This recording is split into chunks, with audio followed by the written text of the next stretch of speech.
का सानिध्य हमें प्राप्त हो। भाग्योदयेन बहुजन्म समर्जितेन सत्संगमं चलवते पुरुषो यदा वै। देखिए ऐसा है,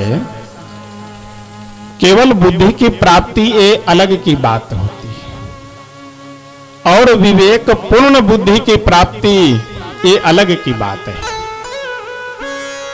हम केवल कमा रहे हैं, खा रहे हैं, जी रहे हैं, इसका मतलब हम केवल बुद्धिमान हैं। और अच्छे से हम खा रहे हैं, अच्छे से जी रहे हैं, यह विवेक पूर्ण बुद्धि का पहचान है। अपने कर्तव्यों का हम पालन कर रहे हैं, हमारे अंदर शिष्टाचार है, बड़े छोटे का महत्व है, तो समझ लीजिए कि आप विवेक पूर्ण बुद्धिमान आदमी है। क्या करना चाहिए और क्या नहीं करना चाहिए, इसकी समझ अगर आप में है, हम में है, तो ये समझ लीजिए कि हम विवेक पूर्ण बुद्धि वाले व्यक्ति। भाग्योदयेन बहुजन्म समर्जितेन सत्संगमं चलभते पुरुषो यदा वै। अज्ञान हेतु कृत मोह मदांधकारा नासं विधाय हि तदो दयते विवेक। श्री नारद जी महाराज गंगा जी के तट पे आकर के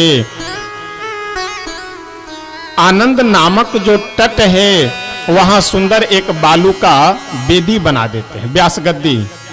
कोई तोशक तकिया गद्दा मसलन कुछ जरूरत नहीं, बस बालू इकट्ठा कर करके ऊंचा बना दिए, बेदी टाइप का मंच जैसा। और चारों अपने बड़े भाई सनक, सनंदन, सनातन और सनत कुमार सनकादिक ऋषि को उसी पे विराजमान कर दिए। दूर दूर तक जितने भी वैष्णव, जितने भी संत महात्मा महत्पुरुष, सबको नारद जी यह निमंत्रण भेजवाए, सूचना भेजवाए कि हरिद्वार में श्रीमद् भागवत कथा सप्ताह ज्ञान यज्ञ होने जा रहा है, आप सब सादर आमंत्रित हैं, सादर पधारिए। अब यह सुन करके जितने भी अमलात्मा विमलात्मा ऋषि महर्षि हैं वे सभी दौड़े भागे चले आ रहे हैं। श्रीमद् भागवतकार कहते हैं कि ऐरा गैरा नथु खैरा लोग केवल नहीं आ रहे हैं, फालतू जो बैठे हुए हों ऐसे लोग नहीं आ रहे हैं, बड़े बड़े अमलात्मा विमलात्मा ऋषि महर्षि आ रहे हैं कथा सुनने के लिए। भृगुर वशिष्ठश्च च्यवनश्च गौतमो मेधातिथिर देवल देवरातो रामस्तथा गाधिसुतश्च साकलो मृकण्डुपुत्रा त्रिजपिप्पलादाः सर्वेप्यमे मुनिगणाः सहपुत्र शिष्याः स्वस्त्रेभिराययुरति प्रणयेन युक्ताः।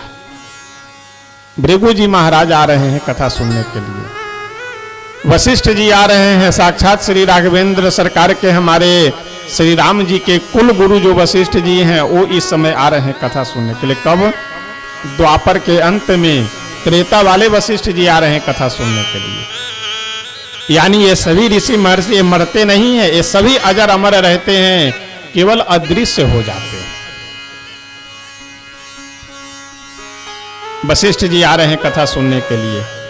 च्यवन ऋषि आ रहे हैं, जो महात्मा बूढ़े से जवान होने के लिए च्यवन प्रास का निर्माण किए, च्यवन प्रास यही बनाए हुए हैं, मतलब इनके लिए बनाया गया है, बनाए हैं। वैसे अश्विनी कुमार जो वैद्य आयुर्वेद के देवता हैं, अश्विनी कुमार च्यवन प्रास बनाए थे इनके लिए, तो इनके माध्यम से मिला तब तो यही माने जाएंगे ना, यही प्रदाता है। च्यवन ऋषि आ रहे हैं श्रीमद् भागवत कथा सुनने के लिए। भृगुर वशिष्ठ च्यवनश्च गौतमो, ये गौतम जी आ रहे हैं। कौन गौतम जी? जो अहिल्या जी के पति हैं, अहिल्या जी के स्वामी हैं, वो गौतम जी आ रहे हैं श्रीमद् भागवत कथा श्रवण करने के लिए। भृगुर वशिष्ठ च्यवनश्च गौतमो मेधातिथिर देवल देवरातौ रामस्तथा गाधिसुतश्च, विश्वामित्र जी आए हैं। परशुराम बाबा अपना फरसा वगैरह लेकर के एकदम शांत चित्त, अभी तक जहां भी जाते थे तो क्रोध में भर करके जाते थे, लेकिन आज आए हैं तो एकदम प्रसन्न मुद्रा में आ रहे हैं श्रीमद् भागवत कथा श्रवण करने के लिए। अच्छा, ये सभी आ रहे हैं, ये कोई साधारण व्यक्ति तो है नहीं, सब बड़े बड़े ज्ञानी ध्यानी, हजारों लाखों वर्ष पुराने ये ऋषि मुनि लोग हैं। तो ये सब तो अभिमान में भर करके आ रहे होंगे, हम 10,000 वर्ष के हो चुके हैं, हम 1 लाख वर्ष के हो चुके हैं, हम 1 करोड़, अभिमान में भर करके आ रहे होंगे। लेकिन नहीं, कोई अभिमान, प्रणयेन युक्ता, एकदम विनम्र होकर के सब आ रहे हैं कथा सुनने के लिए। विद्या ददाति विनयम विनयादयाति पात्रताम पात्रत्वाद धनमाप्नोति धनात् धर्मः ततः सुखम। विद्या से विनय की प्राप्ति होती है, विनम्रता, विनम्रता से हम में पात्रता आती है, और जब हम में पात्रता आ जाती है तब हमें धन की प्राप्ति होती है, और जब धन मिलता है तो उससे हम धर्म करते हैं, और जिस धन से हम धर्म करते हैं उस धर्म का परिणाम हमें सुख मिलता है। बिना पात्रता प्राप्त किए आप किसी भी पद प्रतिष्ठा को नहीं पा सकते हैं, और अगर धोखे से पा भी लिए तो ज्यादा दिन रुकेगा नहीं आपके पास। इसलिए जीवन में आप जितना विनम्र होंगे, ये समझ लीजिए कि आप उतना ऊंचे और आगे जाएंगे। इसलिए मैं एक बात निवेदन करूंगा आप सबसे कि कहीं पर भी अगर अपने से बड़े हों, कोई संत महात्मा दिखे, बड़े गुरुजन दिखे, जहां कहीं भी देवस्थान दिखे, वहां प्रणाम अवश्य करना चाहिए। किसी प्रकार के मन में अभिमान रख करके पैसे का, पद का, शरीर का, जाति का, किसी भी प्रकार का अगर अभिमान रख करके आप प्रणाम नहीं कर रहे हैं तो समझ लीजिए कि आप बहुत बड़ी भूल कर रहे हैं। जहां कहीं भी मिले आशीर्वाद लेना चाहिए, क्योंकि आप अपने जीवन में कर्म से, मेहनत से जो पद प्रतिष्ठा नहीं प्राप्त कर सकते हैं, वह पद प्रतिष्ठा आपको आशीर्वाद से सहजता में मिल जाएगा। ये बच्चे जो हल्ला कर रहे हैं, थोड़ा इनको कोई लोग जाकर के एक लोग देखिए। इसलिए जहां कहीं भी मौका मिले हम लोगों को आशीर्वाद अवश्य लेना चाहिए। श्री नारद जी महाराज मुख्य यजमान के रूप में विराजमान हैं, वक्ता के रूप में सनकादिक ऋषि विराजमान हैं, और महिलाओं के लिए अलग दीर्घा बनाई गई है, पुरुषों के लिए अलग, महात्माओं के लिए अलग, बच्चों के लिए, सब के लिए अलग अलग दीर्घा, और सभी लोग अपनी अपनी दीर्घा में जाकर के विराजमान हो गए। जैसे ही कथा आरंभ होने वाली ही थी कि उसी समय श्री भक्ति महारानी अपने दोनों पुत्र ज्ञान वैराग्य का हाथ पकड़ी हुई उस सभा के बीचों बीच आकर के खड़ी हुई, और सनकादिक ऋषियों से बोले कि महाराज जी, आप अपने सभी श्रोताओं को बैठने की व्यवस्था कर दिए, हमारे बैठने की कहाँ व्यवस्था है। सनकादिक ऋषि बोले कि हे भक्ति महारानी, आपको बैठने के लिए कहीं अलग जगह की आवश्यकता नहीं है, यहाँ जितने भी श्रोता बैठे हुए हैं सबके हृदय में आप विराजमान हो जाइए। भक्ति महारानी ज्ञान वैराग्य को साथ में लेकर के और सभी श्रोताओं के हृदय में विराजमान हो गई, और सुंदर श्रीमद् भागवत कथा सप्ताह ज्ञान यज्ञ प्रारंभ होता है। सबसे पहले सनकादिक ऋषि कथा की महिमा बता रहे हैं, कथा का महत्व बता रहे हैं। यह जो श्रीमद् भागवत कथा है, यह कथा श्रवण करने से पापी से पापी, अपराधी से अपराधी जीव का भी कल्याण हो जाता है। तो ये केवल कहने के लिए ही है कि ऐसा कोई उदाहरण भी है। सनकादिक ऋषि बहुत सुंदर एक उदाहरण सुनाते हुए कहते हैं कि नारद जी, एक बार की बात है, इस भारतवर्ष में ही दक्षिण के राज्य में एक बड़ा ही सुंदर नदी है तुंगभद्रा। तुंगभद्रा नदी के तट पे एक बहुत सुंदर गांव है। उस ग्राम में एक ब्राह्मण परिवार है, और उस परिवार के जो मुखिया हैं वो आत्मदेव शर्मा नाम है उनका। बड़े ही वेद शास्त्र पुराण आदि के निष्णात विद्वान है वो। श्रौत स्मार्त दोनों कर्मों में बड़े ही निपुण है। यजमानी भी बहुत लंबी चौड़ी है, बड़े बड़े लोग शिष्य हैं, यजमान हैं। घर में धन संपत्ति की भी कोई कमी नहीं है, बढ़िया धनवान है, भरा पूरा है। कमी है तो केवल एक ही कमी है कि कोई संतान नहीं है। एक दिन की बात है, आत्मदेव जी घर से निकल पड़े बहुत दुखी होकर के। किस लिए कि मेरा इतना बड़ा दुर्भाग्य है कि बताओ इतनी अवस्था व्यतीत हो गई, आज तक एक संतान की प्राप्ति नहीं हुई। और तो और अपने दरवाजे पे मैं जिस गौ को ला करके रखता हूं वो गौ भी बंधिया हो जाती है। कोई अगर फलदार में वृक्ष लगा लूं उस वृक्ष में फल भी नहीं आता है।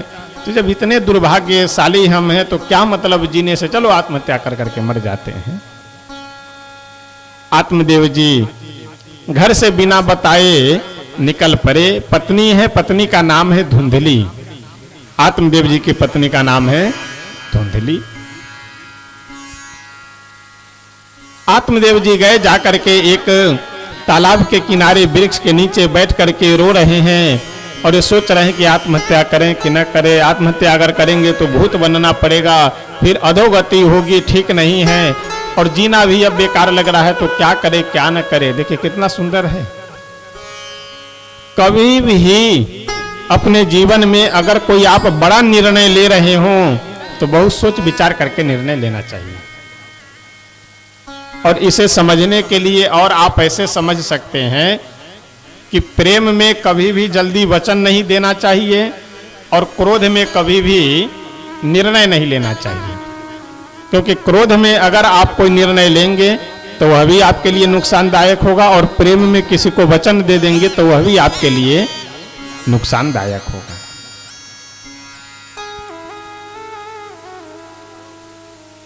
कोई भी अपने जीवन में निर्णय लेने से पहले एक बार नहीं 100 बार सोच विचार लेना चाहिए।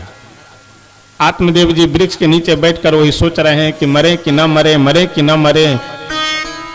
इतने में एक महात्मा जी भ्रमण पे निकले हुए थे, आ गए। अच्छा, चेहरा वगैरह देख करके इनको समझ में आ गया कि ये लग रहा है कि ब्राह्मण परिवार से हैं।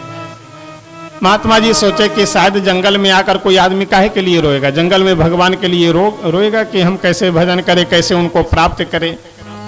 वो सोचे कि भगवान के लिए रो रहा है तो चलो इसे कुछ मंत्र वगैरह दे रहे हैं, कुछ पूजा पाठ आदि की विधि बता दे रहे हैं, कम से कम पूजा पाठ कर करके भगवान को प्राप्त कर लेगा। आत्मदेव जी के पास वो महात्मा जी गए और जा करके बोले कि हे ब्राह्मण देवता, आप क्यों रो रहे हैं? कथम रोदिसि विप्रत्वम काते चिंतावलीयसी। तुम्हें ऐसी कौन सी बहुत बलवान बलवती चिंता हो चुकी है जिसके कारण तुम रो रहे हो? अपने दुख का हमें बताओ। ब्राह्मण देवता जो आत्मदेव जी थे और दोनों हाथ जोड़े और बोले कि महाराज जी का क्या अपने हम दुख का कारण बताए। अरे हम तो इतने दुर्भाग्यवान हैं, हम तो इतने भाग्यहीन हैं कि इतनी अवस्था व्यतीत तो हो गई लेकिन अभी तक एक भी संतान की प्राप्ति नहीं हुई। दरवाजे पे जो भी मैं गौ को ला करके रखता हूँ वो गौ भी बंधिया हो जाती है। जो फलदार वृक्ष लगाता हूँ उस वृक्ष में फल भी नहीं आता है। अब हम जीना नहीं चाहते हैं, मरने के लिए यहाँ पे आए हैं।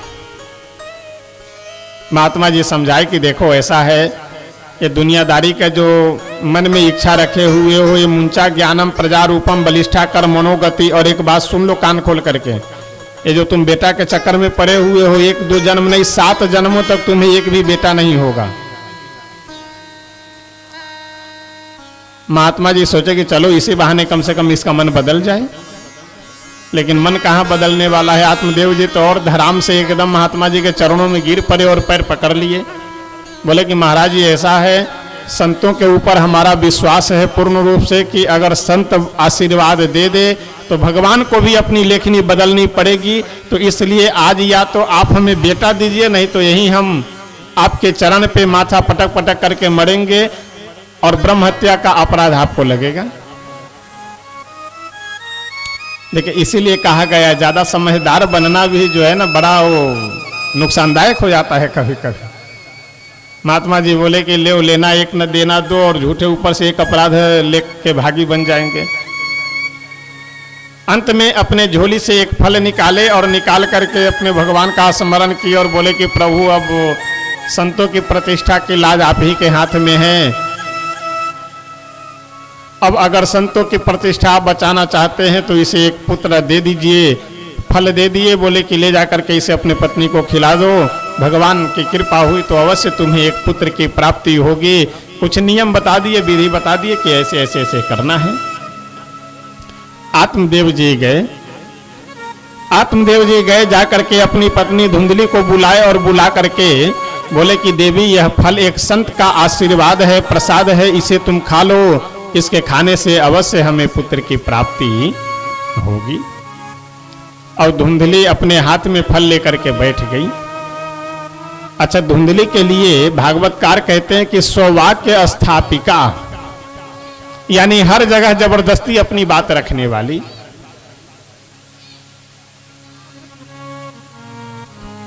धुंधली हाथ में फल ली और लेकर के सोचने लगे कि बताओ, फल खाने से कहीं बेटा हुआ है?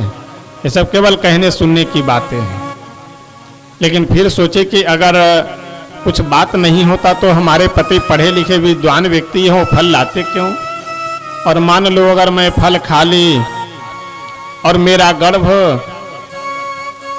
मेरे गर्भ में जब मेरा बालक पलने लगेगा तो शरीर भारी हो जाएगा, और शरीर भारी हुआ, मान लो कभी घर में आग लग गया, गांव में आग लगा तो मेरे घर में भी आग लगेगी, और मेरे घर में आग लगा तो सब लोग भाग करके जान बचा लेंगे, मरना मुझे पड़ेगा।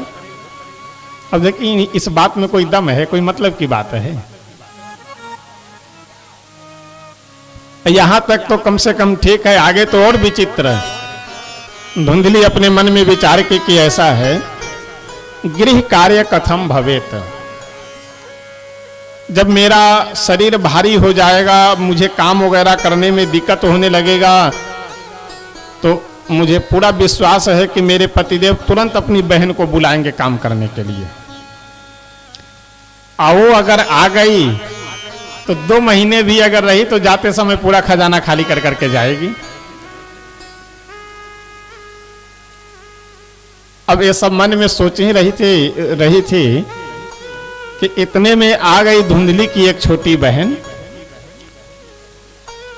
वो पहले से ही ताक लगा करके बैठी हुई थी कि मेरी बहन धुंधली को कोई संतान तो है नहीं, मैं अपना एक बेटा इसे दे दूंगी और इसका जो भी धन है वो हम हड़प लेंगे।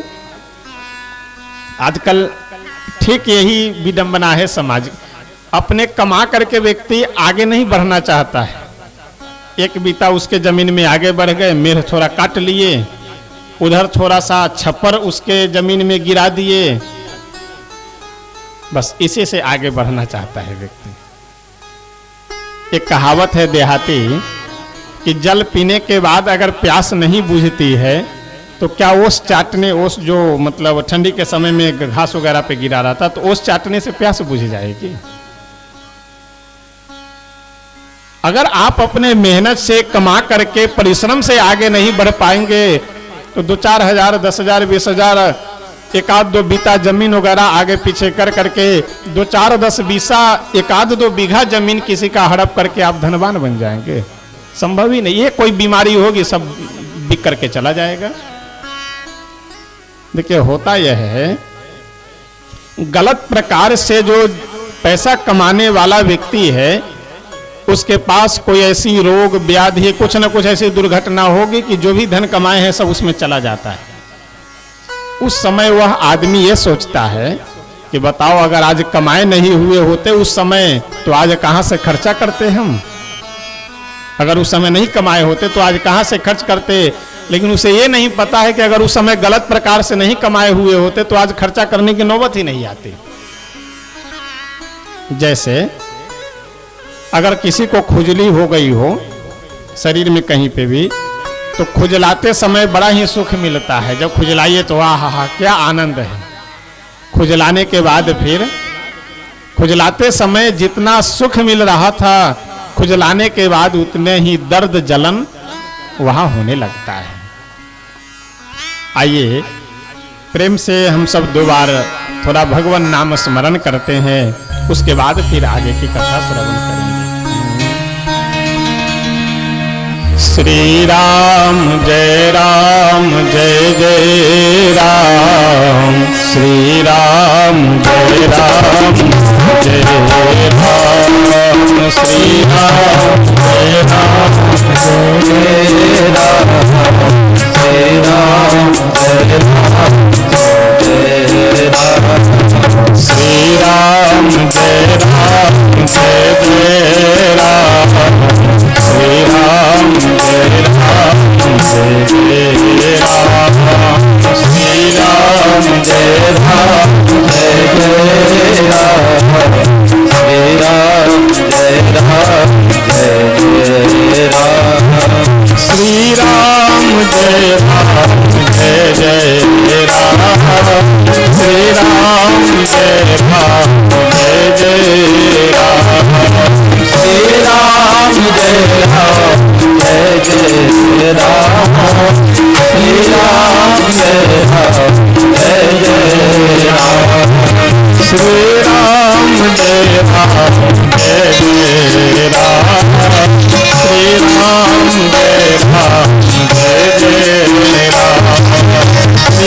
राधा कृष्ण भगवान की। श्री आत्मदेव जी तो यह सोच करके प्रसन्न है कि अब संत के आशीर्वाद से हमें पुत्र की अवश्य प्राप्ति होगी, और धुंधली उधर खुराफात सोचने में पड़ी हुई है। धुंधली की छोटी बहन आ गई, बोले कि बहन बहुत ही उदास लग रही हो, क्या कारण है? धुंधली बोली अरे आओ आओ, बहुत अच्छे समय से आ गई, देखो ये तुम्हारे जीजा फल लेकर के आए हैं। कह रहे हैं कि संत का ये दिया हुआ आशीर्वाद है, स्वरूप यह फल है, इसको खाने से पुत्र की प्राप्ति होगी, बताओ।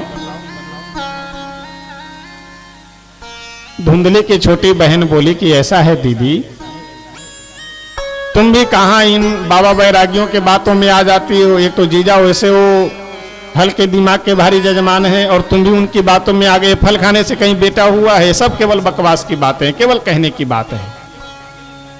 ना अगर विश्वास हो तो इस फल को अपने गौ को खिला दो, गौ भी तो बंध्या है।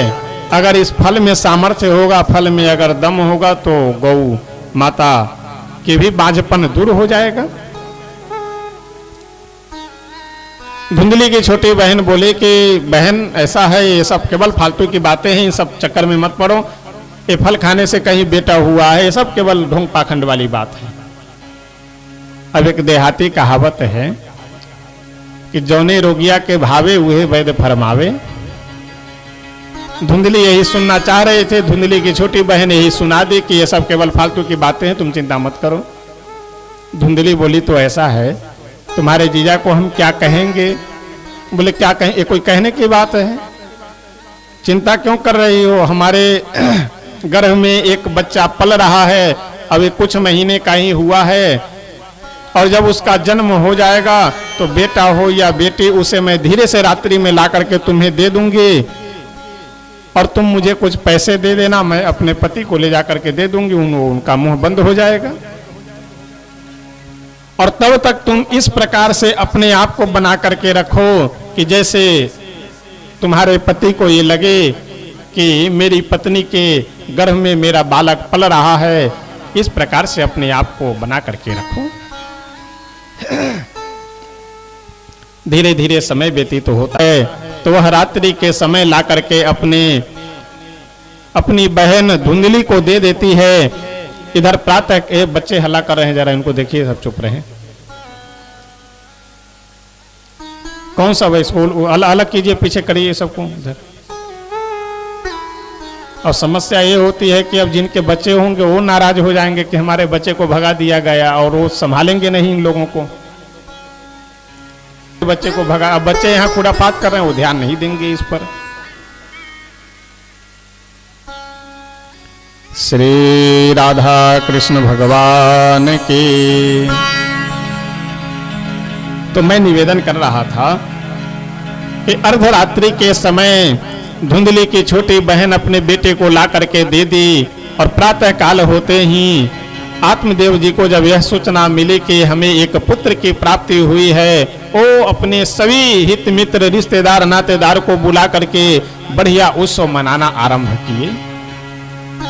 एक पुत्र के जन्म का उत्सव मना ही रहे थे कि इतने में एक और सूचना मिली गौशाला से कि जो गौ माता कई वर्षों से बंध्या हुई थी, उस गौ माता के गर्भ से भी एक बढ़िया मनुष्याकार बच्चे का जन्म हुआ है। केवल कान गौ के समान है, लंबे लंबे कान है, बाकी शरीर पूरा मनुष्य के समान है। ध्यान दीजिएगा, ये उसी फल का परिणाम है जो महात्मा जी दिए हुए थे। धीरे धीरे कुछ दिन व्यतीत हुआ। नामकरण करने की जब बात आई तो धुंधली उठ करके खड़ी हो गई। ये आवाज दब गई हुई है, आवाज थोड़ा सही करो इसको।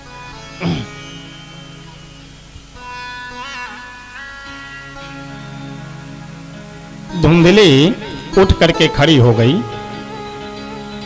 और अपने पति आत्मदेव जी से बोले कि ऐसा है, 9 महीने तक अपने बच्चे को मैं गर्भ में रख करके पाली हूं, पोसी हूं, इतना कष्ट की हूं, इसलिए इसका नाम मैं रखूंगी। अब देखिए, परिवार में पति पत्नी के बीच अगर नरम गरम वाला संबंध है तब तो परिवार बढ़िया चलेगा। और दोनों नरम हो जाए अथवा दोनों गर्म हो जाए तो फिर उस परिवार को कोई बचा नहीं सकता है। धुंधली जैसे उठ करके खड़ी हुई कि हम नाम रखेंगे, आत्मदेव जी हाथ जोड़ लिए कि ठीक है भाई तुम ही रखो। तो कुछ नाम सोचे विचारी हो, बढ़िया सोच विचार करके रखना। धुंधली बोली इसमें कौन सोचने विचारने की बात है, अरे मेरा नाम धुंधली, मेरे बेटे का नाम धुंधकारी, और जैसा नाम वैसा काम। नाम कभी भी सोच विचार करके रखना चाहिए। जो मन में आ गया वही नाम रख लिए, ऐसा कभी भी नहीं करना चाहिए। कभी भी अपने बच्चों का नाम अर्थ वाला होना चाहिए, देवता से जुड़ा हुआ नाम होना चाहिए। गौ माता के गर्भ से जिस पुत्र का जन्म हुआ था उसका नाम आत्मदेव जी रखते हैं गोकर्ण। गौ के समान कान है जिनका, उनका क्या नाम है, गोकर्ण। धीरे धीरे समय व्यतीत होता गया और ध्यान दीजिएगा, अगर धुंधली के गर्भ से धुंधकारी का जन्म हुआ होता तो कहीं ना कहीं विचार में परिवर्तन अवश्य रहता। लेकिन यह धुंधकारी की जो माँ है वह माँ ही इतने सातिर दिमाग की है कि पहले से दूसरे का धन हड़पने की इच्छा लेकर के बैठी हुई है। तो जब माँ का ऐसा विचार तो बेटे का कैसा विचार होगा? बेटा कोई प्रहलाद और ध्रुव बनेगा? विडंबना यही है। आदमी स्वयं शराब पी रहा है और ये सोचता है कि बेटा हमारा श्रवण कुमार हो जाए, कैसे संभव है? स्वयं अपने माँ बाप को अपशब्द बोल रहे हैं। अच्छा, कई जगहों की ऐसी विडंबना है महाराज, क्या बतावे। दो दो बेटा हैं, तीन तीन बेटा हैं, और फिर भी माँ बाप को अलग कर दिए हैं। एक 10-15 दिन किसी के कहने से, अड़ोस पड़ोस वाले के कहने से खिलाए, उसके बाद बोल दिए कि तुम लोग अपना बनाओ खाओ, नहीं तो हमारा चाउर दाल खत्म हो जाएगा। दो दो तीन तीन बेटा, फिर भी बूढ़ा बूढ़ी अलग बना करके खा रहे हैं। ऐसे लोगों को तो चुल्लू भर पानी में डूब करके मर जाना चाहिए। लेकिन एक बात का ध्यान रखिएगा, ये जो वर्तमान में दृश्य दिखाई दे रहा है, इसे आप जब बचपन से उसे सिखलाएंगे नहीं, बचपन से उसे समझाएंगे नहीं, संस्कार नहीं देंगे, डांटेंगे नहीं, काम नहीं करवाएंगे। देखिए, अच्छा प्रसंग चल रहा है तो एक बात मैं निवेदन करूं, आप सब जितने भी बैठे हुए इस बात पे विशेष ध्यान दीजिएगा। बचपन से ही, छोटे से ही, चाहे बेटा हो बेटी हो कोई भी हो, उससे काम करवाना चाहिए, काम करने का सिखलाना चाहिए। अब होता यह है कि लोग अगर पैसा कमाना प्रारंभ कर दिए, जब पैसा आने लगा सोचते अरे हमारा बेटा राजकुमार बन के रहे, तो बाद में फिर बुढ़ापे में कारण बस अगर उसे झाड़ू लगाना पड़ा, कैसे वो लगा पाएगा?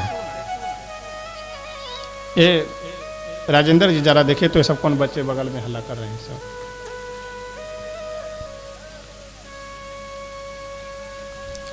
आप बचपन से अपने बच्चे को कपड़ा आदि धुलना नहीं सिखलाए, आवश्यकता कभी पड़ गई कपड़ा धोने की, कैसे वह धो पाएगा? कभी आप एक रोटी बनाना नहीं सिखलाए, कभी अगर स्थिति यह आ गई कि उसे स्वयं बना करके खाना पड़े, कैसे वह भोजन बना पाएगा?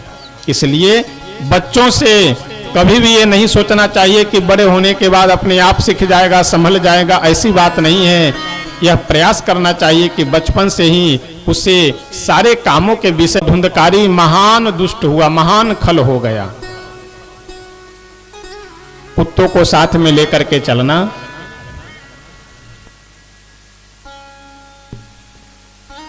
कुत्तों को साथ में लेकर के चलना, हाथ में भाला गरासा आदि रखे रहना, रास्ते में कोई अंधे व्यक्ति जा रहे हो उनको रास्ता दिखलाने के बहाने ले जाकर गड्ढे में गिरा देना, किसी बच्चे को उठा करके कुएं में डाल देना, चोरी करना, यही सब इनकी प्रवृत्ति बन गई।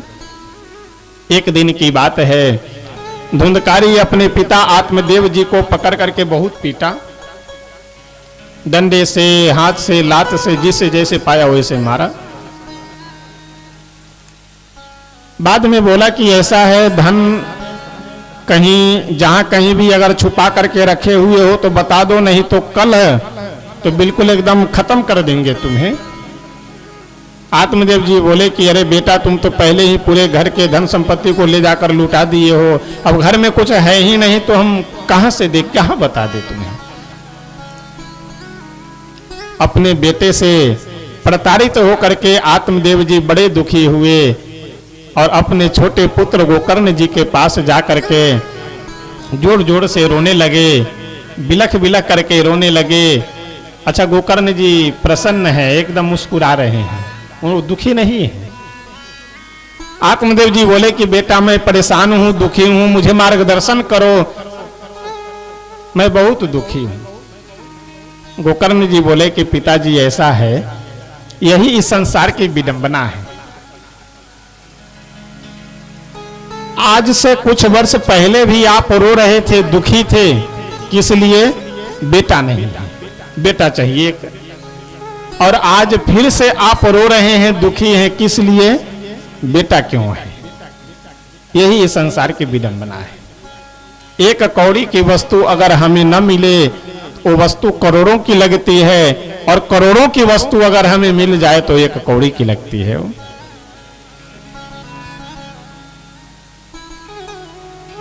आत्मदेव जी बोले कि बेटा ऐसा है, मैं इस घर परिवार से एकदम तंग आ गया हूं, परेशान हो चुका हूं, इसलिए अब मैं इसे छोड़ करके कहीं चले जाना चाहता हूं, आत्महत्या कर लेना चाहता हूं। गोकर्ण जी बोले कि पिताजी, ये सब जो केवल बहकी बहकी बातें आप कह रहे हैं, इसका कोई मतलब नहीं है। जिसे छोड़ना है उसे आप छोड़िए, घर छोड़ करके क्या होगा? आप कहीं भी चले जाएंगे तो मन तो आपका घर में ही लगा रहेगा, मन तो धुंधकारी में लगा रहेगा, गोकर्ण में लगा रहेगा, धुंधली में लगा रहेगा। इसलिए जो इस घर में मन लगा हुआ है, उस मन को छोड़िए आप। देहे स्थिमान सरुदिरे विमतिम त्यजत्वम जाया सुतादिषु सदा ममताम विमुंच पश्चा निशम जगदिदम क्षणभंग निष्ठम वैराग्य राग रसिको भव भक्ति निष्ठा। इस देह गेह में जो आपका ममत्व लगा हुआ है, आपका स्नेह लगा हुआ है, उस स्नेह को छोड़िए आप। और यही होता है, किसी व्यक्ति के मरने जीने से हम लोग दुखी होते हैं क्या? किसी आदमी के मरने से हम सब दुखी नहीं होते हैं। जिस व्यक्ति में स्नेह लगा हुआ है, जिस व्यक्ति से कोई संबंध हो, उसके मरने जीने से हम दुखी हो सुखी होते हैं। सुबह प्रातः काल के समय में बढ़िया कहीं चाय की दुकान पे या अपने दरवाजे पे ही नमकीन चाय पकौड़ी सब रख करके बैठे हैं, उसी समय पेपर पढ़ रहे हैं। अमुक जिला में बस दुर्घटना, 20 मर गए, 15 घायल। ये पढ़ करके हम लोग को कोई दुख होता है? पढ़ने के बाद तुरंत ही बोलते अरे मरे ज्यादा होंगे, पेपर वाले कम लिखते हैं, थोड़ा आप नमकीन लीजिए। कोई दुख नहीं, कोई कष्ट नहीं, कोई परेशानी नहीं। पन्ना पलटे, फलाने राज्य में ट्रेन दुर्घटना, 200 मर गए, 500 घायल। अरे क्या बात करते हो, ट्रेन दुर्घटना हो 200 मरे, कम से कम 1000-1500 मरे होंगे, ये पेपर वाले कम लिखते हैं। थोड़ा पकौड़ी खाइए आप। 20 मर गए नमकीन खिला रहे हैं, 200 मर गए पकौड़ी खिला रहे हैं, कोई परेशानी नहीं, कोई कष्ट नहीं। उसी समय अगर फोन आ जाए कि जो बस दुर्घटना हुई है उसमें आपके एक रिश्तेदार भी थे, आ जाइए फलाने हॉस्पिटल में उनका इलाज चल रहा, उसके बाद नमकीन और चाय अच्छा लगेगा? तुरंत हॉस्पिटल पहुंचे, अरे डॉक्टर साहब आप जो कहिए हम सब देने के लिए तैयार हैं, लेकिन बचा लीजिए। डॉक्टर बार बार कह रहे हैं कि आप चिंता मत करिए, बिल्कुल अब वो ठीक ठाक हैं, बस 2-4 दिन रहेंगे, उसके बाद सही हो जाएंगे, अब आप खाइए पीजिए, काहे चिंता कर रहे हैं। लेकिन हम लोग यही कहते हैं अरे कैसे हम खाए कैसे पिए, जब तक वो ठीक नहीं हो जाएंगे तब तक तो हम एक बूंद पानी नहीं हमको अच्छा लग रहा है। अभी तक बढ़िया पकौड़ी खा रहे थे, नमकीन खा रहे थे, चाय पी रहे थे, कोई चिंता नहीं। और एक आदमी अपना बीमार हो गया, पानी भी अच्छा नहीं लग रहा है। कहने का तात्पर्य कि हम किसी व्यक्ति के दुखी होने से दुखी नहीं होते हैं, किसी के मरने से नहीं दुखी होते हैं। हम लोग दुखी सुखी होते हैं जिससे हमारा स्नेह और प्रेम हो, जिसमें हमारा ममता लगा हुआ हो हमारी। श्री गोकर्ण जी अपने पिता आत्मदेव जी से बोले कि पिताजी, ये सब जो आपका स्नेह ममत्व लगा हुआ है घर परिवार में, उसे आप छोड़िए और भगवान का भजन करिए। धीरे धीरे समय व्यतीत हुए मार्ग का अनुसरण कर करके भगवान के चरणों में अपने मन को लगाए और दशम स्कंध का पाठ करते हैं, भगवान का नाम संकीर्तन करते हैं और धीरे धीरे अपने शरीर को छोड़ करके भगवत धाम को प्राप्त किए। अच्छा, आत्मदेव जी जब चले गए घर से तो बचे घर में धुंधली। धुंधकारी एक दिन आया और धुंधली को भी खूब पीटा। पीटने के बाद बोला कि ऐसा है, पिताजी गए हैं तो तुम्हें अवश्य तिजोरी की चाबी दे करके गए होंगे, जल्दी से वो चाबी हमें बताओ, और नहीं तो तिजोरी में जितने भी धन रुपया पैसा है उसको ला करके दे दो, नहीं तो तुमको भी कल आएंगे तो काट देंगे, एकदम छोड़ेंगे नहीं। एक बहुत सुंदर दोहा है, करे बुराई सुख चाहे कैसे पावे कोई, रोपे बिरवा आक के तो आम कहां से हो। आप करेंगे बुराई और चाहेंगे कि हमें सुख मिले, कैसे संभव है। जैसे अपने दरवाजे पे अगर आप मदार का वृक्ष लगाएंगे, मदार का पौधा लगाएंगे, उसमें आम का फल लगेगा। मदार का पौधा लगाएंगे तो उसमें झाड़ झंखार वही नुकसानदायक दूध ही निकलेगा, उससे कोई आम का फल थोड़े मिलना है। उसी प्रकार से अगर आप गलत लोगों के संग में रहेंगे, गलत विचारधाराएं मन में बना करके रखेंगे, उससे आपका कुछ हित नहीं होना है, उससे आपको कुछ लाभ नहीं होना है, नुकसान ही नुकसान होगा। धुंधली अपने बेटे से प्रताड़ित होकर के रात्रि के समय गई, कुएं में कूद करके आत्महत्या कर करके मर जाती है। इधर गोकर्ण जी सोचे कि अब घर में हम अकेले हो गए, यहाँ रहना ठीक नहीं है। अपने भाई धुंधकारी से जाकर के पूछे, भैया हम जा रहे हैं तीर्थ यात्रा करने। धुंधकारी बोला ठीक जाओ। गोकर्ण जी भी निकल लिए। अब परम स्वतंत्र न सिर पर को भावई मन ही करहु तुम सो। धुंधकारी स्वतंत्र हो गया, कोई रोकने टोकने वाला नहीं। 4-5 वेश्याओं को ला करके घर में रख लिया। एक दिन एक बहुत बड़े सेठ के घर में जाकर के, धनवान व्यक्ति के घर में जाकर के चोरी किया। बहुत सारा धन रुपया पैसा सोना चांदी सब लूट करके ले आया चुरा करके। वेश्याएं आपस में विचार की कि धुंधकारी एक न एक दिन राजा के द्वारा अवश्य पकड़ा जाएगा, और जिस दिन राजा के द्वारा पकड़ा गया तो ये अवश्य हम लोगों का भी नाम लेगा, और जब हम लोग का भी नाम लेगा तो हम लोग भी कारागार में डाले जाएंगे। इसलिए पर्याप्त रुपया पैसा है, सोना चांदी है, हम लोग का पूरा जीवन आराम से बीत जाएगा। तो ये काम करो, इसका राम नाम सत्य कर करके पूरा रुपया पैसा लेकर के हम लोग यहाँ से चंपत हो जाएंगे, भाग लेंगे।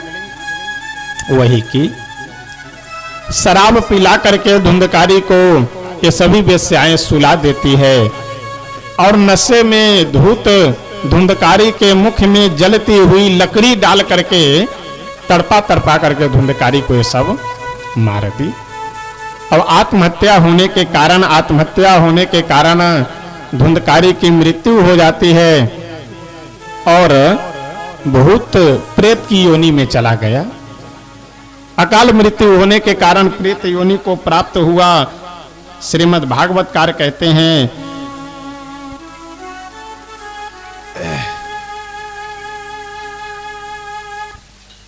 धुंधकारी प्रेत योनि को प्राप्त होकर के इधर उधर भटकता रहा। उधर गोकर्ण जी को जब यह सूचना मिली कि मेरे भाई धुंधकारी की मृत्यु हो चुकी है, गया जी में जाकर के पिंडदान किए, श्राद्ध किए। वहां से जब लौट करके आए अपने गांव पे, तो जा करके अपने घर के आंगन में सोते हैं। यहाँ बहुत सुंदर हम लोगों के लिए एक व्यवहारिक ज्ञान है। चाहे नमक रोटी ही क्यों न मिले, लेकिन अपने घर में ही रहने का प्रयास करना चाहिए। लेकिन समस्या ये होती है कि 2 भाई हैं तो घर में एक साथ नहीं बैठेंगे। एक भाई पड़ोसी रामलाल के यहाँ बैठेंगे, दूसरे भाई पड़ोसी श्यामलाल के यहाँ बैठेंगे।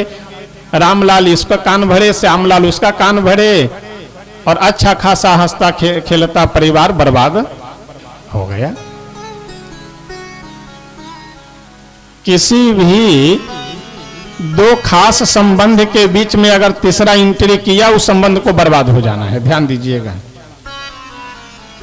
होता यह है कि अगर पिता को बेटे से कुछ कहना है तो किसी तीसरे को उससे बोलते हैं कि जाकर उससे बता देना ऐसा ऐसा। अब पता लगे कि ये बताए कुछ और वो जाकर के बता दिया कुछ। फिर बेटा भी बोला कि ठीक है कोई बात नहीं, पिताजी से बोल दीजिएगा कि हम एक भी बात नहीं मानेंगे उनकी। और फिर जो वहां से सुना आकर के नमक मिर्चा लगाकर यहाँ की बात वहां बताया, वहां की बात को नमक मिर्चा लगाकर यहाँ बताया। अगर दोनों संबंध बनने वाला भी हो तो बर्बाद हो जाएगा। इसलिए चाहे पिता पुत्र की बात हो, भाई भाई की बात हो, पति पत्नी की बात हो, अरे जो कुछ भी कहना है आप सामने बैठकर कहिए ना। जिससे भी जो कुछ कहना हो आप सामने बैठ करके कहिए। किसी तीसरे को मीडिएटर बनाने की क्या जरूरत है। जब कभी भी अपने संबंध में अगर किसी तीसरे को एंट्री कराएंगे तो संबंध को समझ लीजिए कि बर्बाद हो जाना है। गोकर्ण जी अगर चाहे होते तो किसी न किसी पड़ोसी के घर में जाकर के बढ़िया आनंद से सो सकते थे, रह सकते थे, लेकिन नहीं, सीधे अपने घर में गए और घर में जो भी टूटी फूटी मड़ैया है, झोपड़ी है, उसी में शयन करते हैं। रात्रि के समय एक बहुत विचित्र दृश्य दिखाई दिया। देखने में तो वह लग रहा था कि भैंस है, देखते देखते तुरंत वह सियार का रूप बना लिया, फिर सिंह के रूप में आ गया, फिर राजा के रूप में आ गया, फिर इंद्र के रूप में आ गया। गोकर्ण जी समझ गए कि ये कोई प्रेतात्मा है। बोलना चाह रहा है लेकिन बोल नहीं पा रहा है। अपने हाथ में जल लिए भगवान का नाम लेकर के कि प्रभु ये तो ऐसे ही अपराधी पापी है, लेकिन कुछ कहना चाह रहा है तो कहने की आप शक्ति दे दीजिए, सामर्थ्य दे दीजिए। जैसे जल अभिमंत्रित किए वैसे वह धुंधकारी रोता हुआ बोला कि मैं आपका भाई धुंधकारी हूं। अहम भ्राता त्वदीयोऽस्मि धुंधकारीति नामतः स्वकीये नैव दोषेन ब्रह्मत्वं नासितं मया। मैं आपका भाई धुंधकारी हूं। अपने किए हुए अपराध के कारण ही मैं अपना ब्राह्मणत्व नष्ट कर चुका हूं। इसलिए आप कृपा कीजिए और मुझे इस प्रेत योनि से मुक्ति दिलाइए। गोकर्ण जी बोले कि आपकी मुक्ति हुई नहीं, मैं गया जी में जाकर के श्राद्ध करके आया हूं, पिंडदान कर करके आया हूं। धुंधकारी बोला कि हे मेरे भाई, गया श्राद्ध सते नापी मुक्तिर में न भविष्यति। गया जी में एक बार नहीं आप 100 बार जाकर के श्राद्ध कीजिए फिर भी मुक्ति नहीं होगी। गोकर्ण जी बोले तो हम कौन सा उपाय करें। धुंधकारी बोला कि वह आप विचार कीजिए कि कैसे हमारी मुक्ति होगी। प्रातः काल की वेला में जब श्री गोकर्ण जी जगे तो जितने भी बड़े बुजुर्ग थे सबको बुला करके पूछे कि हम अपने भाई का उद्धार कैसे करें। सब बताने में असमर्थ हो गए। अंत में अपने तपोबल से भगवान सूर्य की गति को अवरुद्ध कर करके सूर्य भगवान से पूछते हैं कि हम अपने भाई का कल्याण कैसे करें। सूर्य भगवान बोले कि तुम अपने भाई को श्रीमद् भागवत महापुराण की कथा श्रवण कराओ। श्री गोकर्ण जी महाराज भगवान सूर्य के आदेश को मान करके और बड़े ही आनंद मंगल के साथ श्रीमद् भागवत कथा सप्ताह ज्ञान यज्ञ का आयोजन करते हैं। जितने भी दूर दूर तक वैष्णव जन थे, भगवान के अनन्य प्रेमी भक्त जन थे, वे सभी यह सुन करके श्रद्धा भाव के साथ दौड़े भागे आ गए श्रीमद् भागवत महापुराण की कथा श्रवण करने के लिए। धुंधकारी भी जब कथा सुनने के लिए आए तो उनको बैठने के लिए कोई स्थान नहीं मिल रहा था। कथा पंडाल के पास में ही एक 7 गांठ की बांस रखी हुई थी। उसी बांस के अंदर धुंधकारी प्रवेश कर करके बैठ गए और बड़े शांत और एकाग्र चित्त होकर के कथा सुनते हैं। कथा जब समाप्त हो जाती है, कथा विराम होती है, उसके बाद चिंतन करते हैं, विचार करते हैं कि आज कथा में क्या क्या सुने हैं। जैसे प्रथम दिन की कथा विराम हुई वैसे प्रथम गांठ फटे, दूसरे दिन की कथा विराम हुई, दूसरी गांठ, जब 7वें दिन की कथा विराम होती है तो 7वीं गांठ फटे और उसके अंदर से दिव्य स्वरूप में यानी देवताओं के समान स्वरूप धारण कर करके धुंधकारी प्रकट हुए। गोकर्ण जी हाथ जोड़ करके बोले कि आप कौन हैं। धुंधकारी मुस्कुराते हुए बोले कि हम आपके भाई धुंधकारी हैं, ये आपके आशीर्वाद से और यह श्रीमद् भागवत महापुराण के प्रभाव से हम प्रेत योनि से देव योनि में आ गए हैं। इतने में भगवान के दूत सेवक आ गए धुंधकारी को लेकर के जाने के लिए। गोकर्ण जी उनसे प्रश्न करते हैं कि आनि तानि विमानानि न तेषु युगपत् कुतः अत्रैव बहवः सन्ति श्रोतारो मम निर्मलाः। यहाँ तो हमारे बहुत से श्रोता बैठे हुए हैं, लेकिन केवल आप एक ही श्रोता के लिए विमान लेकर के आए हैं, क्या कारण है? भगवान के सेवक बोले कि ऐसा है, यहाँ पे आपके जितने भी श्रोता बैठे हुए थे वे सभी श्रोता केवल कथा सुनते थे और कथा सुनने के बाद इधर उधर की बातें करते थे, लेकिन केवल आपके एक ही श्रोता ऐसे हैं धुंधकारी जो केवल अपने 24 घंटे कथा में लगा करके रखते थे, इसीलिए इनके लिए विमान आ गया और अन्य श्रोताओं के लिए विमान नहीं आया। दोबारा पुनः श्री गोकर्ण जी महाराज श्रीमद् भागवत कथा सप्ताह ज्ञान यज्ञ का आयोजन करते हैं और सभी श्रोता एकदम 24 घंटे केवल अपने तन मन धन तीनों को लगा करके कथा श्रवण किए। जैसे ही 7वें दिन की कथा विराम हुई, सभी श्रोताओं के लिए अलग अलग विमान आया और श्री गोकर्ण जी के लिए साक्षात हमारे श्याम सुंदर भगवान अपना विमान लेकर के आते हैं। और जैसे अयोध्या वासियों को लेकर के श्री राम जी अपने साकेत धाम को गमन किए थे, गए थे, उसी प्रकार से सभी श्रोताओं को लेकर के श्री नंद नंदन श्याम सुंदर भगवान हमारे गोकर्ण जी के साथ सभी श्रोताओं को लेकर के अपने गोलोक धाम को गए। श्री सनकादिक ऋषि नारद जी से कहते हैं कि नारद जी, यह सब प्रसंग सुनने के बाद भी आपको कोई शंका है कि श्रीमद् भागवत कथा श्रवण से कैसे कैसे पापियों का कल्याण नहीं हो सकता है? ये मानवाः पाप कृतस्तु सर्वदा सदा दुराचार रता विमार्गगा क्रोधाग्नि दग्धा कुटिलाश्च कामिनः सप्ताह यज्ञेन कलौ पुनन्ति ते। जो मनुष्य अपने जीवन में पाप के अलावे कुछ किया ही नहीं है, ऐसे पापियों का भी श्रीमद् भागवत कथा श्रवण से अवश्य कल्याण हो जाता है। आइए एक बहुत सुंदर भजन 1-2 पंक्ति बोल करके तब हम अपनी वाणी को विराम देंगे। कि इस संसार में जितने भी लोग हैं, उन लोगों का जब तक आपसे स्वार्थ है तब तक तो सब प्रेम रखेंगे, और जिस दिन उन सब का स्वार्थ खत्म उसी दिन आपसे प्रेम भी खत्म। लेकिन भगवान का ही एक द्वार हमारा ऐसा है कि जहाँ पे जब संसार में कोई पूछने वाला नहीं होता है, उसे हमारे प्रभु अपने शरण में अवश्य रखते हैं, उसे वह अवश्य पूछते हैं। दरबार हजारों देखे हैं पर ऐसा कोई दरबार नहीं। दरबार हजारों देखे हैं पर ऐसा कोई दरबार नहीं।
इच्छा हो तो संसार के लोगों से ना मांग कर करके भगवान से ही मांगना चाहिए, क्योंकि संसार के लोगों का अगर कोई स्वार्थ होगा तब तो कोई सहयोग करेंगे नहीं, तो झूठ बोल देंगे, बहाना बना देंगे हमारे पास नहीं है। इसलिए जिनके पास जाकर के संसार के सब लोग मांगते हैं तो हम संसार के लोगों के पास क्यों मांगे, उन्हीं के पास जाकर के क्यों न मांगे।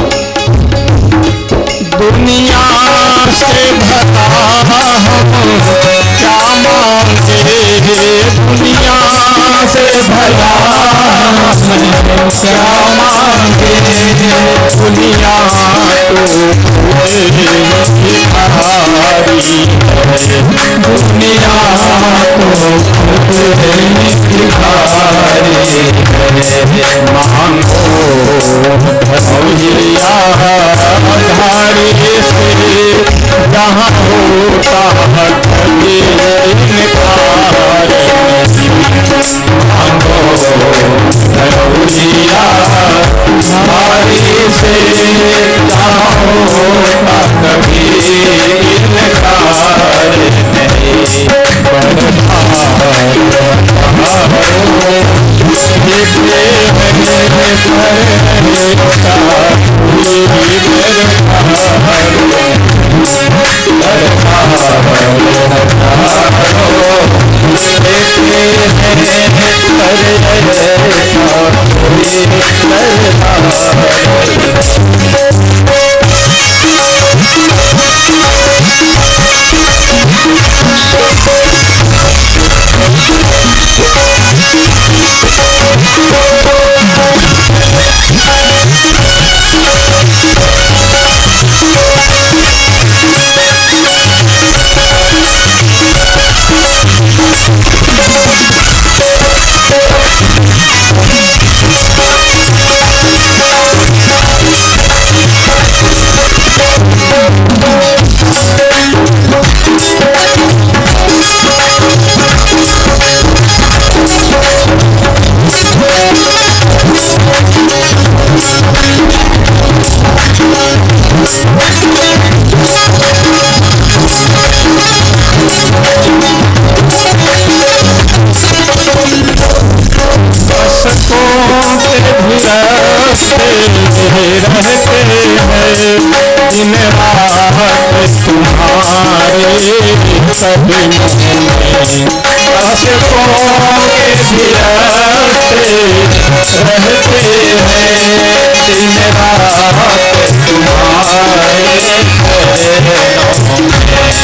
है कौन भला इस दुनिया में तो तेरे का भिखार नहीं, कौन भला इस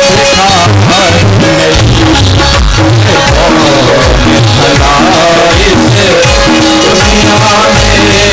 तो तेरे का भिखार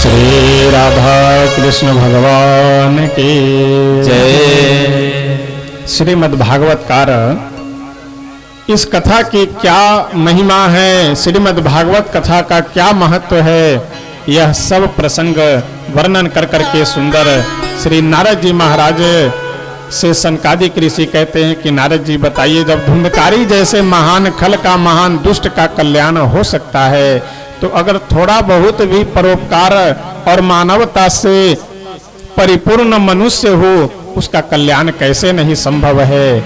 आगे कथा का नियम क्या है, कैसे कराना चाहिए, कब कराना चाहिए, यह सब प्रसंग भागवतकार सुंदर समझाते हुए कहते हैं कि विरक्तो वैष्णवो विप्रो वेद शास्त्र विशुद्धि कृत दृष्टांत कुशलो धीरो वक्ता कार्योति निष्प्रिय। बढ़िया आचार विचार वाले किसी व्यक्ति को वक्ता चयन करना चाहिए। विरक्त होना चाहिए। धन आदि में जिनका मन न लगा हुआ हो, ऐसे व्यक्ति को वक्ता के रूप में चयन करना चाहिए। वैष्णव हो, शरीर से मन से दोनों से अहिंसक हो, हिंसक न हो। भगवान के भक्त हो। बड़ा ही सुंदर। अच्छा देखिए, आजकल विडंबना यह है कि लोग अपने अपने विचारानुरूप कथावाचक चयन करते हैं। कई बार फोन भी आता है तो व्यक्ति ये नहीं कहते कि अच्छे पढ़े लिखे विद्वान कोई व्यक्ति हो, विद्वान व्यक्ति को कथावाचक जरा बताइए। सबसे पहले ही उनका ये शब्द होता है, उनका वाक्य होता है कि कोई लेडीज कथावाचक बताइए, नाच कराना है